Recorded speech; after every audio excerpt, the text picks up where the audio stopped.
ഏട്ടാ, എന്താ മോളെ? അമ്മ കാണിച്ച പണി കണ്ടോ? നിത്യേച്ചിക്ക് ഒരു ലാപ്ടോപ്പ് വാങ്ങിച്ചു കൊടുത്തു. നിത്യക്കോ? അതെന്താടാ അങ്ങനൊരു ചോദ്യം? നിത്യ ലാപ്ടോപ്പ് കയ്യിൽ വെച്ചാ പോലീസ് പിടിക്കൂ? അയ്യോ, അങ്ങനെയല്ല. നിത്യക്ക് ഉപയോഗിക്കണമെങ്കിൽ എന്റെ ലാപ്ടോപ്പ് ഉണ്ടല്ലോ, അമ്മയ്ക്കുണ്ട്.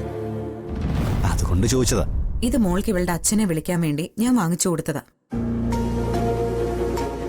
ഇത് ഇവളുടെ സ്വകാര്യമായിരുന്നോട്ടെ.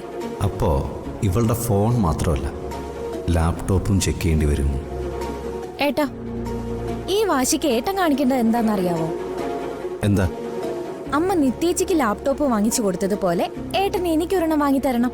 അങ്ങനെ പകരം വീട്ടണം.